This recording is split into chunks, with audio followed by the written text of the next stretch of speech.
This is not the Shopsmith Mark 7 I showed in my recent unboxing video. It's a whole new machine. In this video, I answer viewer questions and comments from that first video and update you on this second Mark 7. This is a boring talking video with no woodworking action, so please feel free to skip this one. I'm currently working on a Huger step stool from a plan published by Ralph Bagnall, so please check back later on for that project build video. Let's dig into those viewer comments and questions. Many folks offered their congratulations in the comments. Thank you to all who did so. Yes, I've been wanting a Mark 7 for some time, and sometime mid-2021 I decided the timing was right to purchase a new Mark 7 in the spring of 2022. Some folks asked about the lead time. Well, that's a little tricky to answer because, like I said, sometime mid last year I decided in the spring of this year I wanted to make the purchase. Knowing that the lead times could be long, I joined a webinar with Doug Reed back in November of 2021. After a few email exchanges back and forth with Doug, I then placed the order a few days after that webinar. When placing the order, I asked for an early April 2022 pickup date, and indeed I was able to pick up that first machine in early April. But honestly, I don't know what the current lead times are for ordering a new Mark 7, and I don't think the way I did it is representative of the lead time. Some commenters seem to be under the impression that my purchase of the Mark 7 was in some way a paid promotion. No, it is not. I paid full price for this machine, and as far as I know, I received no special treatment in relation to my YouTube channel. I'm simply a Shopsmith customer, and I believe that Shopsmith would have engaged any customer in the same manner. Some folks also asked, why didn't I show the assembly? Well, there's a few reasons. First is I didn't realize people would be interested in seeing the assembly. Second is the assembly is covered in the manual that comes with the unit, and I don't think I can improve on this any. I think you are just better off following the manual. And third, there are some older Shopsmith videos that do cover the assembly. They are in relation to the older Shopsmith Mark 5 510, but the steps are really the same. Someone asked if the factory tour was worth the trip. In my case, yes. I calculated my gas expense to be between $120 and $140 round trip. And I stayed with family in Dayton, Ohio. I did use up a vacation day, but I saved around $350 or so in shipping. So touring the factory was a nice bonus, and it was nice to meet some of the folks working there. Some people asked if I was going to change the headstock to run on 240 volt electric service. With the Shopsmith PowerPro headstock, it's possible to simply change the plug to make it capable of running on 240 volt electric service. And this is said to change the horsepower from 1 3/4 horsepower, which you get on the 120 electric service, to 2 horsepower. And you do this just by changing the plug. You don't actually have to open the headstock and rewire the motor or anything. But I'm not going to do that right now. I think the headstock has plenty of power. In fact, I would say my old Shopsmith Mark 5 had plenty of power at 1 1/8 horsepower. But people have pointed out to me that my feed rates are really slow compared to other people, so maybe that's why I can get away with less horsepower than other people. I don't know. But again, I don't have any plans on making the 240 volt changeover right now.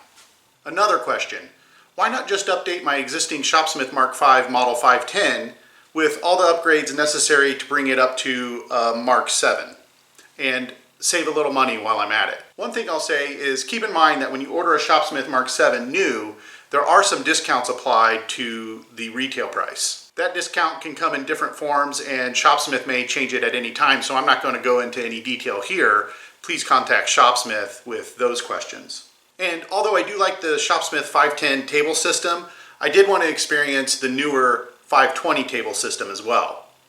So if I add the Shopsmith 520 table system, the double tilt system, and the PowerPro headstock, I'm just a little bit over $3,600 in cost. That's only about $800 less than I paid for the whole new machine. So for an extra $800, I got all new tables, table inserts, posts, weigh tubes, bench tubes, legs, manual, power tool woodworking for everyone, saw guards, router guards, push blocks, push sticks, feather boards, a new miter gauge, saw blade, tailstock, lathe tool rest, and all the other items that you see in the standard accessories list. So to me, that's well worth $800 extra. So that last question sort of answers another question, which is, did I add anything on to my purchase when I bought the Shopsmith Mark 7, or was everything I showed in the video coming out of the box included?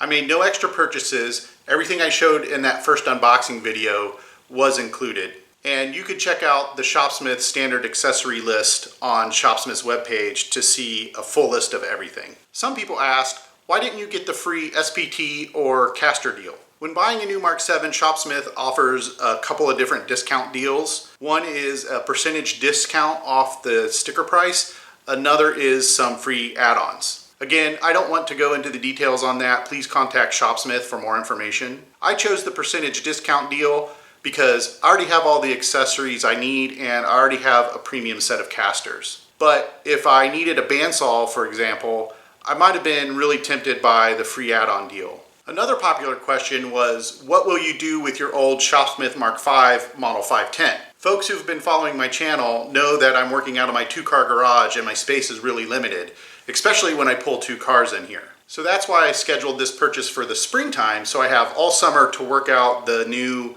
system of how I'm going to organize all my tools before winter gets here. My current plan is to convert the old Mark 5 into a shop deputy, on which I'll have the bandsaw and the disc sander mounted 90% of the time. I'll be retiring the power station and I'll store the shop deputy in the same location. From what I can tell, there's pretty much a community consensus that a shop deputy would be better than a power station.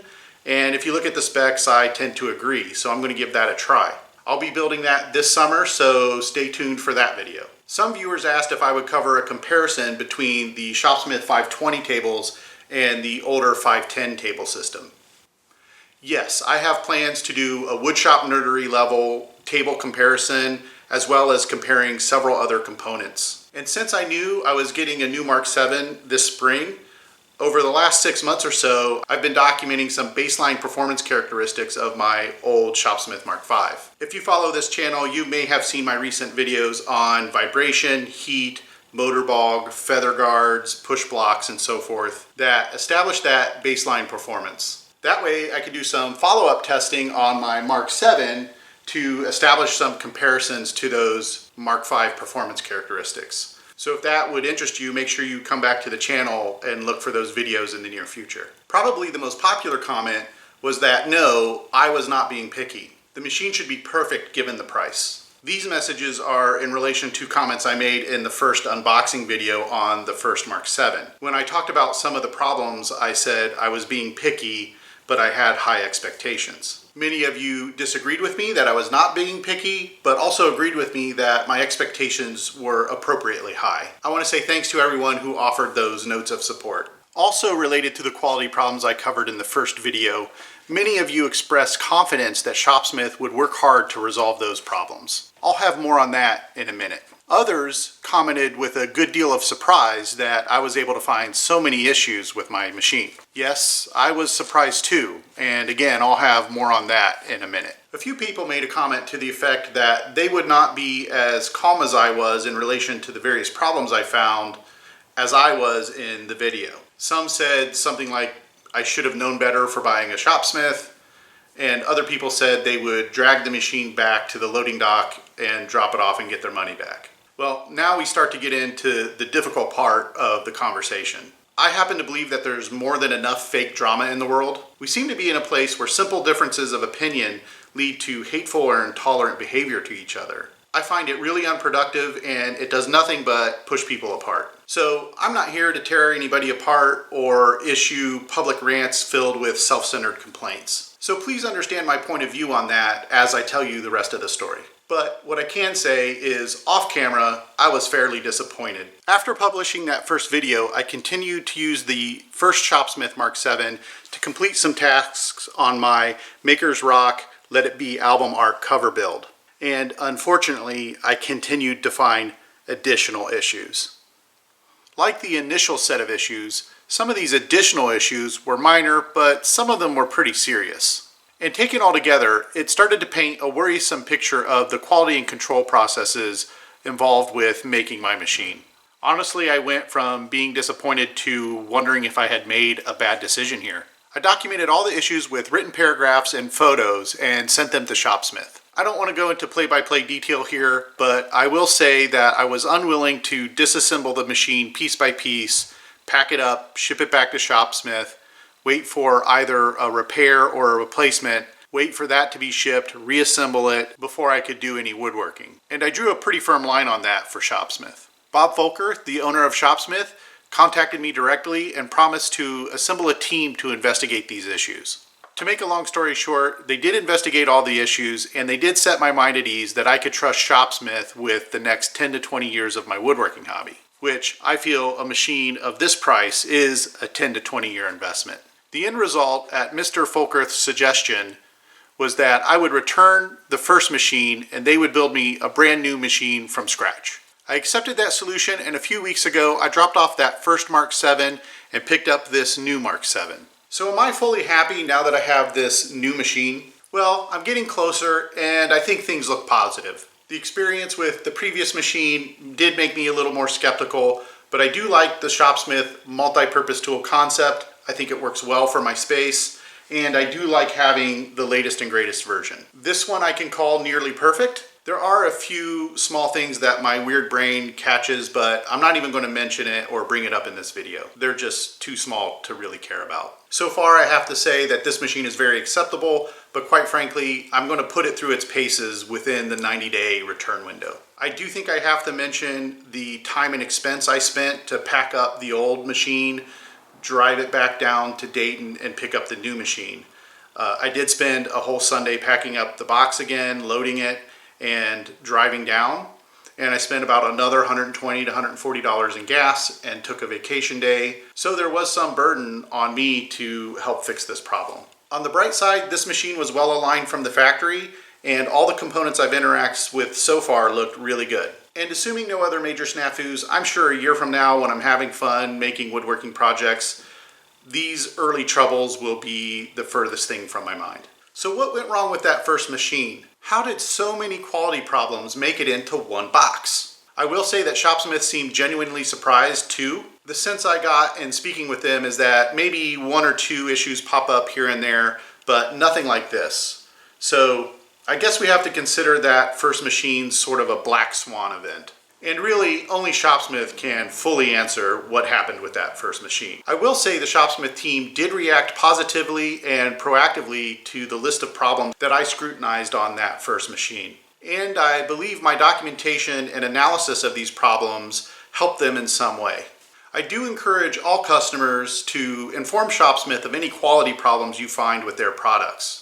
That way they can make improvements to their processes to respond to the quality challenges issued forth by today's global supply chain and make good quality products for future customers. Well, that does it for this woodshop nerdery video. I'll see you in the next one.